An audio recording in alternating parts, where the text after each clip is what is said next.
Well. It's been a while since my last video recording.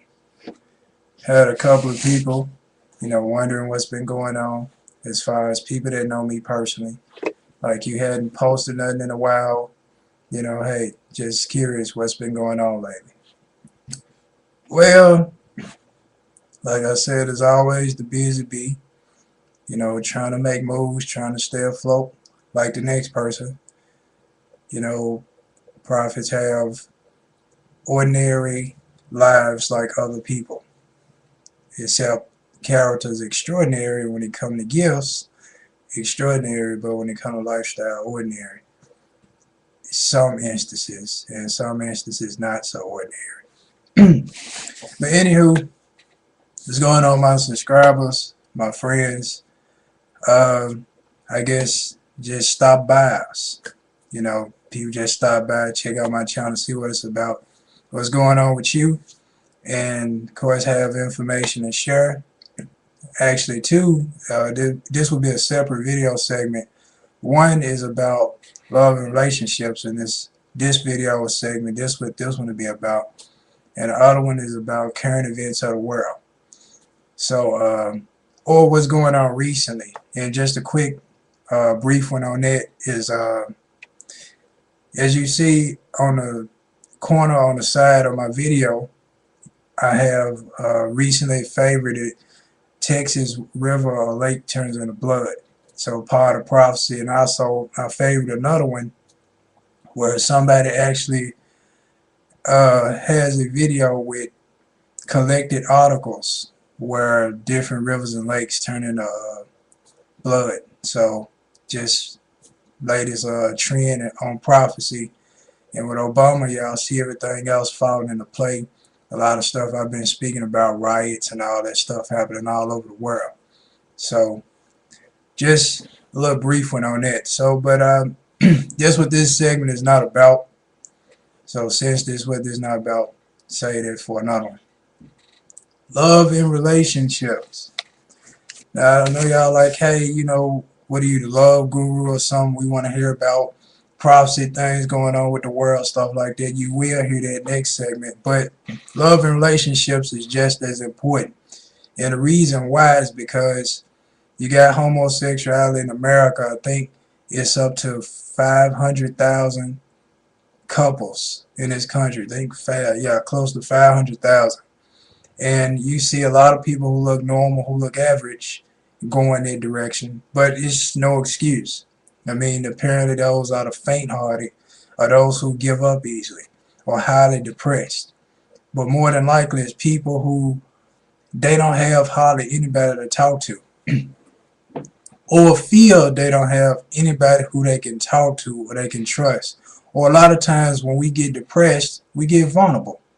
And some people get vulnerable, and when we get vulnerable, we want something to comfort us. And that first form of comfort would be whatever advice we hear.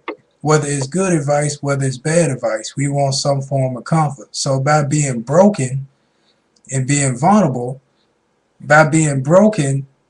either we can be put back together again, like Humpty Dumpty with evil, where a good person put us back together again in the right way, or a bad person put us back together again in the wrong way.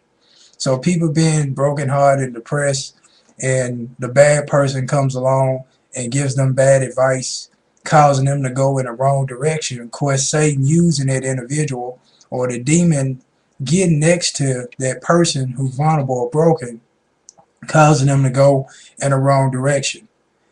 And then when they become sober and realize, hey, I should have done that, I should have listened to them, but at the time was vulnerable and didn't consider that at the time. So that negative person put them back together again in the wrong way, while the positive person comes up and puts them back together in the right way. And they back restored, they reconstructed it. Or their mentality and their mind is reconstructed the right way after being broken or depressed. So, but that explaining as far as the homosexuality. Now, when it comes to, I say in general love and relationships, let's talk about good man, good woman.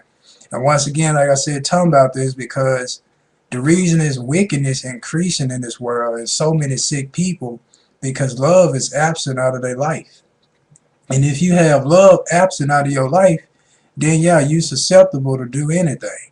You know, you have this cold heart, and you start to develop a cold heart and start to do things to people without remorse or without regret. Why? Because it's a lack of love in your life, or love is absent in that person's life.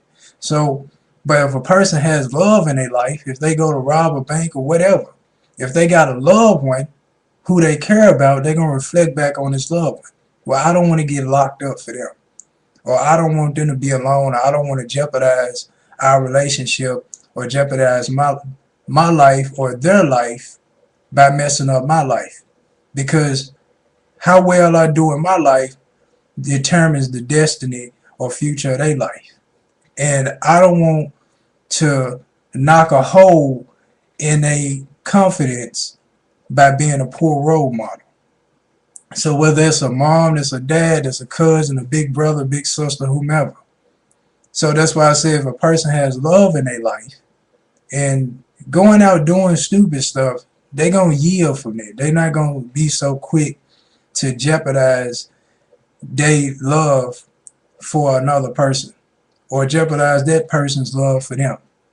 So that's going to give them something to think about. But a person who feels that they have no one who care about them, nobody cares about me, so I don't care about them, they'll be quick to go out and rob, shoot, and kill, rape, steal, whatever with no remorse, because they're going to feel that, hey, nobody cares about me, so why should I care about anybody else? That would be their mentality. So just another illustration right there. So when it comes to, okay, the good man, the good woman. Women, let's start with you first. I bet y'all like, okay, why you got to pick on us? Why we got to be first? Because y'all the one lay out the line that all men are dogs, so it ain't no good men out here. So that's why I start with you first.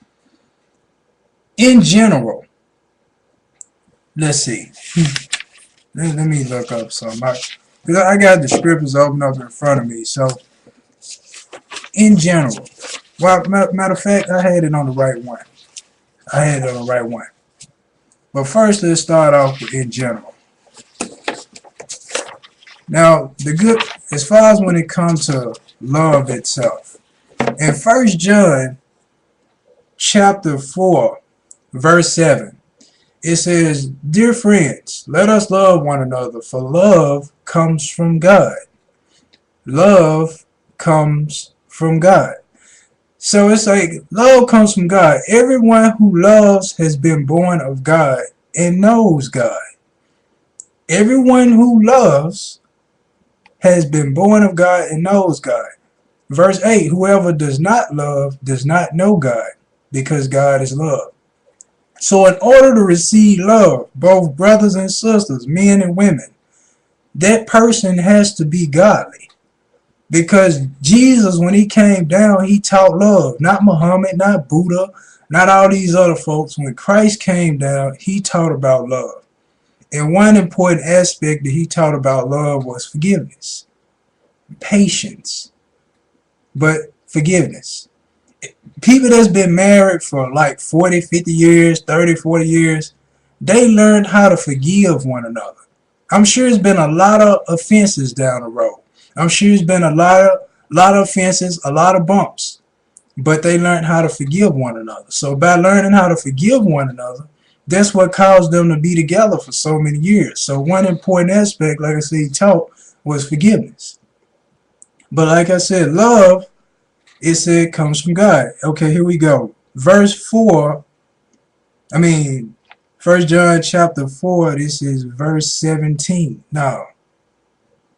Yeah, verse 17. Or is it 16? Look like it's 16. Okay. And so we know and rely on the love God has for us. God is love. Whoever lives in love lives in God, and God in him. God is love. Whoever lives in love lives in God, and God in him. So if a person don't have God in their life, how can they love you? And that's either one of them. This on both ends. I'm speaking both ends now. I said I was going to start women first, but I'm doing both ends. So if God is not in a person, how can they love you? Where, in order to love, you have to have a source. You got to have a source where you drawing this love from. God knows us individually. He knows our characters. So in order for us to love an individual, we got to have God there because he would teach us daily on how to love that person because he knows that person better than we know that person. So by him knowing that person better than we know that person, he gonna teach us how to please this person and how to love them. Where they will realize this person is not just who I want, but this person is who I need.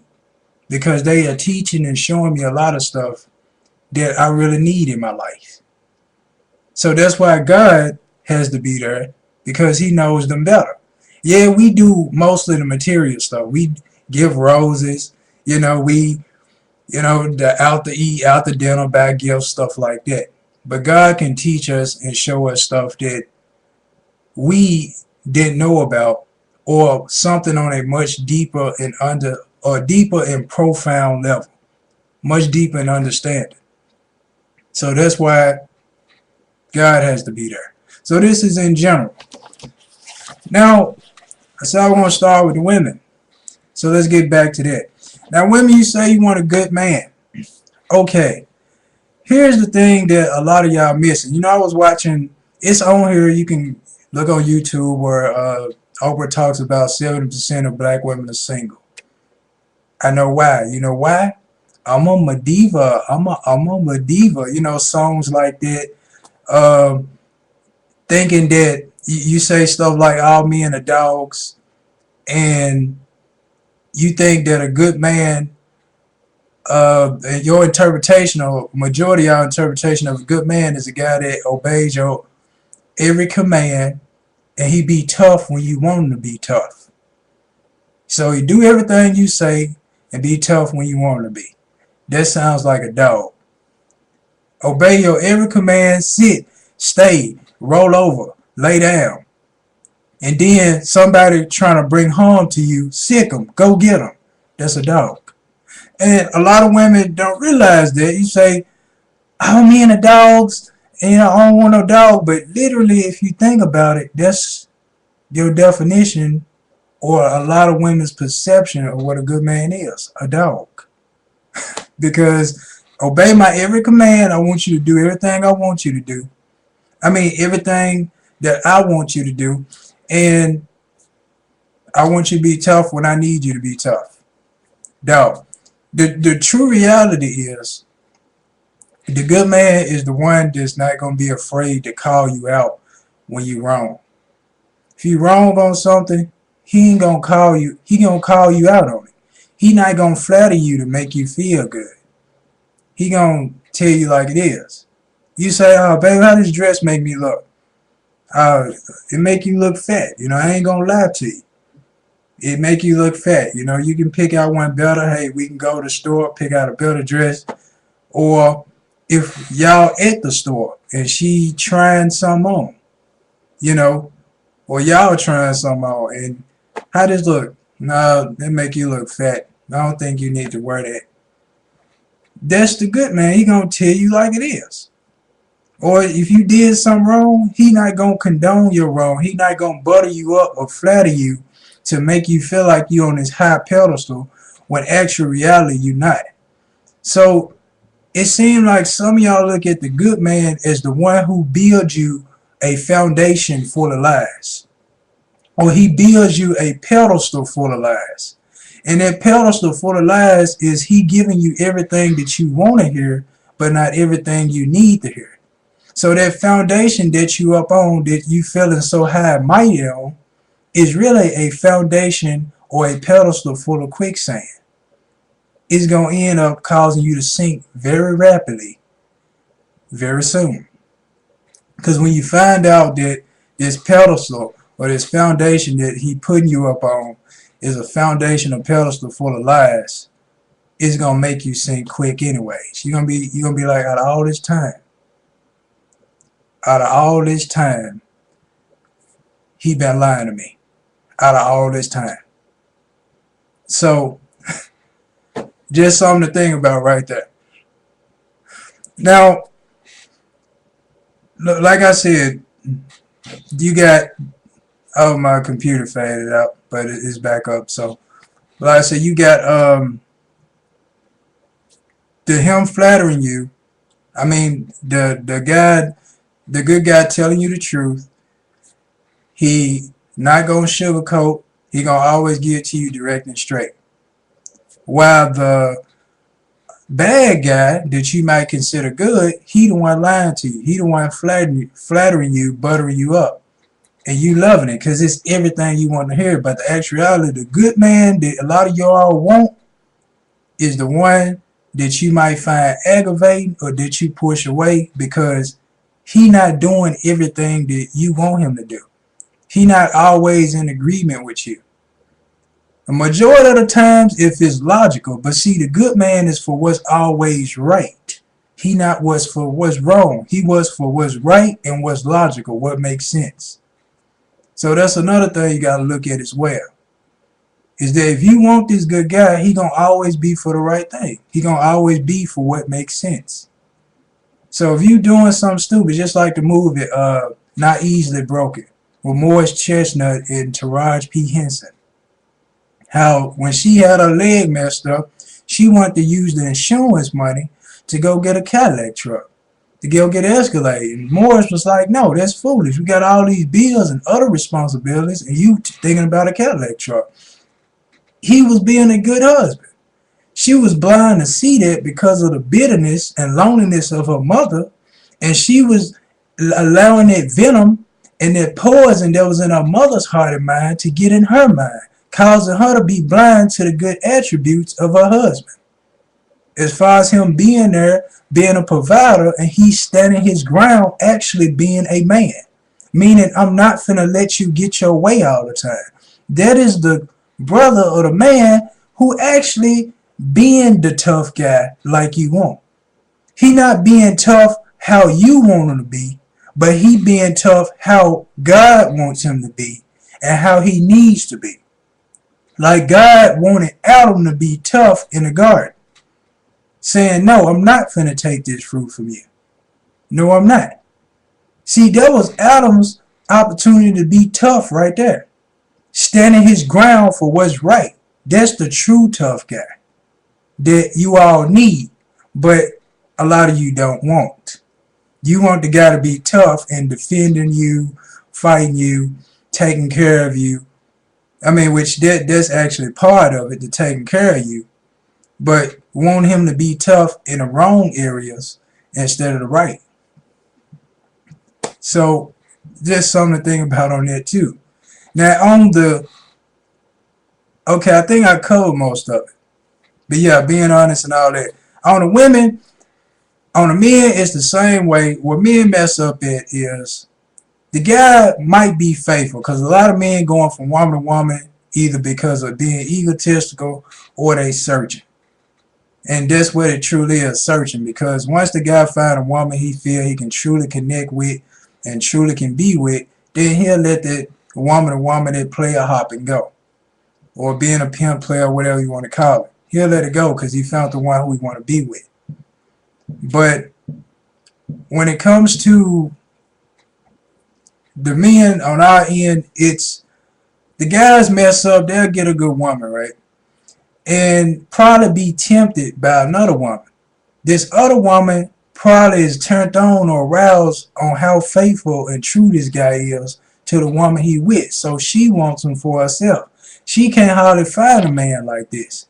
So by her not being able to find a man like the one who she admiring or looking at, who being faithful and true and always committed to his girlfriend, she wants him, so she probably tries to flirt and steals her away from who he with. And him being weak-minded and not being strong and being tough and saying, hey, now I'm going to do the right thing by her, I love her, I'm not finna mess this or jeopardize this up, he probably end up sleeping with her on the side. Not intentionally, but just falling for temptation. So by him falling prey to temptation, that's what lead him to end up sleeping with this woman, because he had lack of self-control. So by having lack of self-control, that's what happens. So that's what men mess up at is we get the good woman, you know, she's sweet, she nice, she everything we looking for, everything we dream, but because of that lack of self-control and because of that ego still on the inside, that pride and that ego, being egotistical, I still got it going on, he end up falling short. So that's what brothers mess up, and that pretty much sums it up. A majority, like I said, one or two things. Either the guy has a good woman, but he's still egotistical. He's still, I want to play her, I want to still be a player, get this woman, that woman. Or he trying to do the right thing, trying to be faithful, but that player or that doggish mode, as y'all say, is still left in him. It's still left over in him, and he might end up falling prey to it. He might end up submitting to the craving of having more than one woman. And then by feeling the pain and the damage of it, by losing this good woman that he know was the right one for him, after that, if he eventually find him another good woman after the one he lost, he ain't gonna do it again, because he gonna think about the damage, the pain, the loss, the suffering of the last woman he had, other than the one who he with or trying to be with now.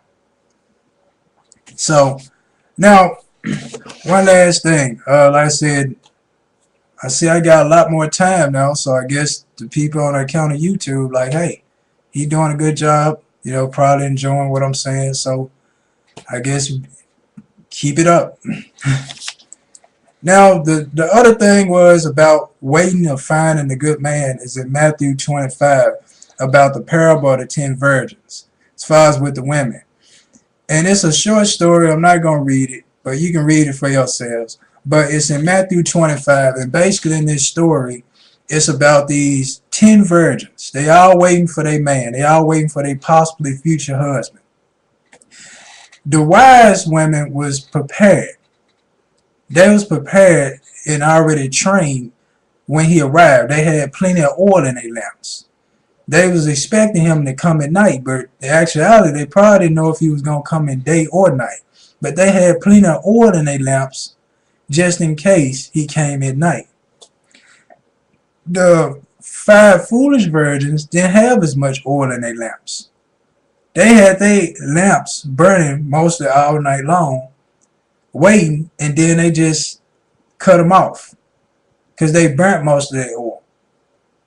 So by them burning most of their oil, and then when they hear the announcement that here he comes, they try to take some from the wise virgins, and then end up the wise virgins like, no, go get your own. It's not going to be enough for both of us. Basically, you should have done like we did and prepared. So they went off. The bridegroom arrived, took the 5 wise ones, or the ones who was ready, back to the wedding banquet. The 5 foolish ones, they was already off trying to get the oil to hurry up and come back. So then when the 5 wise ones went in the banquet and the foolish ones came back, it was too late. So when the bridegroom came, it was too late. Do you think the bridegroom walked up and he said, what them other virgins at that's supposed to be over here? No. He looked, he came up, okay, these the ones that's ready. Them 5 other ones that's ready, because I'm sure he knew the number that was to be expected. So when he saw them other five virgins weren't there, I guess he was like, well, these the ones ready, so let me move on. He didn't say, oh, okay, since them 5 ones ain't ready yet, hold up, let's wait. We gonna wait till they come back. Now he got the 5 ones that was ready, and he kept going about his business, and they just moved on. So the same way, you want the good man, same with the brother, the good woman, but the men we going up to, so it's more on us to recognize the good woman. So the women is waiting on that man to approach her, because, you know, that's the order, that's how it's supposed to be. So that's why I said, with women, you wait on a good man, make sure you know how to recognize them, and make sure you well prepared. Don't be like the 5 foolish virgins in Matthew 25 that waited at the last minute. And after they waited at the last minute to go get themselves together, because they weren't together when he arrived. So it's the same way. Is some men approach a woman and he be the real deal, just like this movie, Something New. You know how this woman, I forgot the actress name, I think Solange, and I don't know, Sona or something like that. But anyway, she was waiting on this perfect man or perfect husband to come around or whatnot, and he finally came. So when he finally came, she panicked, and she was like, "You perfect, you everything I'm looking for." She panicked, and she didn't know how to handle it. And then she acted so, but you know, you watch that movie, you'll see for yourself. But those who already saw it know what I'm talking about. So all in all, I'm glad I got extra time to really just jump deep into it like I want. And like I said, hopefully y'all getting a lot of insight from everything I bring on here. Getting blessed by it. But yeah, love, relationships, understand what love is. It's really not all what I wanted to bring on here or present. I'm just trying to, get as much out as I can to know my max time limit now. But love is also, it's a two-way street. You got soft love and you got tough love.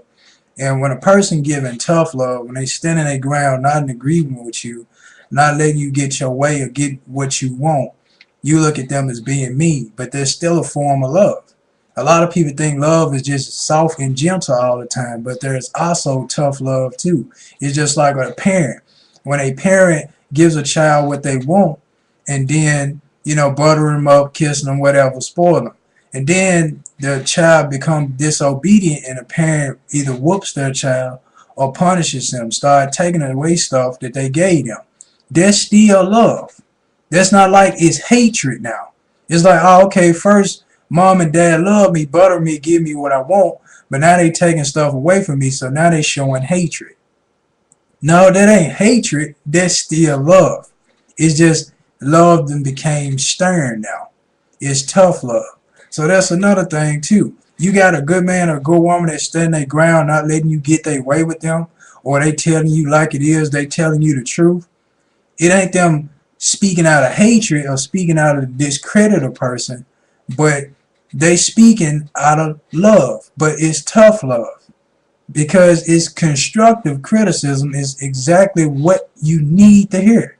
Because if nobody confronts you or addresses you on certain issues, you're going to keep on thinking that everybody is acceptable of your character or your ways. And then you being with that person who letting you get away with everything and flattering you, lying to you, is going to cause you to be set in your ways and you never going to grow and develop.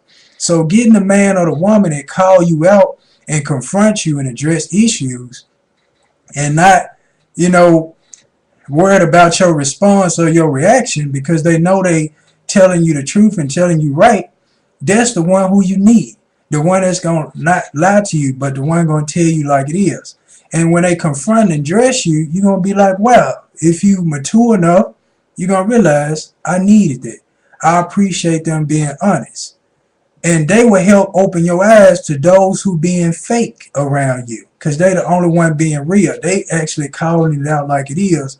While the other ones lying through their teeth, lying in your face as if everything okay. You wonderful. You awesome. You spectacular. I can go on with this, but I think I got everything out on this. So, as always, peace be unto you all. Leave it at that. In Christ for life.